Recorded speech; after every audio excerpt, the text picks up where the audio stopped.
All right, let's just jump right in. What if the world wasn't really run by the presidents or government you see on TV? What if, behind it all, there's a hidden power structure, one built on incredible wealth and massive amounts of data? Well, in this explainer, we're going to unpack a source text that argues exactly that, and it all kicks off with one really provocative question. So, this is the question that really gets the whole thing started. It makes you stop and think, doesn't it? The source is basically challenging us to question everything we see on the surface. It's planting this seed of an idea that the real power, the power that actually matters, might be totally invisible to us, just operating from the shadows.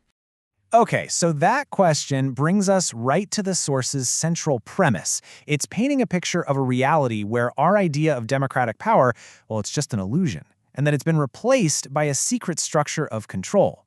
And here's the absolute core of how that control works. See, it's not about armies or politicians in fancy offices.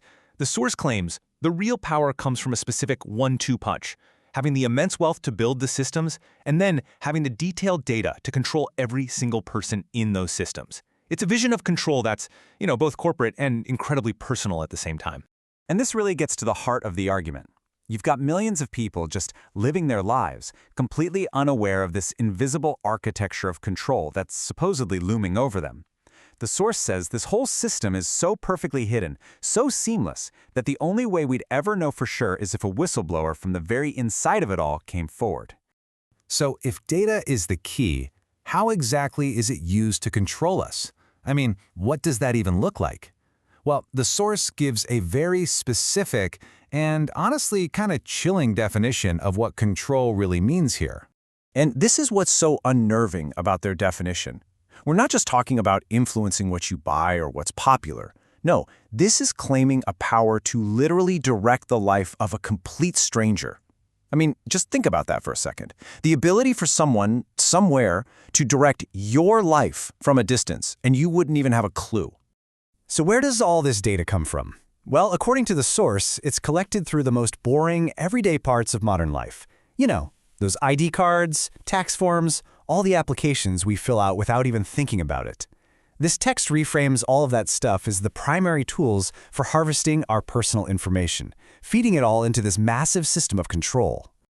And that brings us to the really big question. What's the motive here? Is all this data collection really for our own good?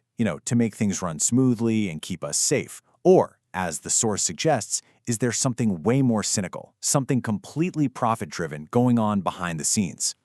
Well, that question leads us straight to the source's answer. And it's a simple one. It argues that the single driving force behind this whole architecture of control is just profit. And this is where the argument really kicks into high gear. Because it's not just about governments and big companies anymore. The source claims that pretty much everything, we're talking God, demons, love, marriage, you should just not believe it, that it's all just being said for someone's profit. It's a seriously cynical way to look at the world. Yeah, when you lay it out like this, you really start to see just how bleak this worldview is. Every single pillar of society, every idea that we think gives life meaning, it all gets boiled down to one single motive: profit. In this kind of world, there's just no room for anything genuine. There are only transactions. And that, of course, leads to the ultimate and kind of devastating conclusion. If you actually believe this worldview, if every single human institution is just secretly about making a buck, then who on earth can you trust? The source argues that in a system like this one, real, genuine human connection becomes pretty much impossible. So, after laying out this incredibly bleak vision of the world, the source suddenly turns inward. It starts to explain its own motivation for sharing all this, and it's a really personal and pretty powerful conclusion. And this is such a clever twist. The author basically takes the same cynical logic they've been describing and uses it on themselves. They admit, hey, I'm also saying this for my own profit. But then they totally redefine what profit means. For them, the ultimate profit isn't money or power. It's just autonomy. It's that simple, priceless feeling of not being controlled by someone else. And this is the final powerful punch, a complete rejection of the entire system. The source asks, did I born in this world to work for money or any kind of material? The answer is a simple no. And really, that's the fundamental question it leaves us with about our own lives. Are we here just to be cogs in a machine built for profit and control? Or is there something more to it? That's the question this really unique text leaves us all to answer for ourselves.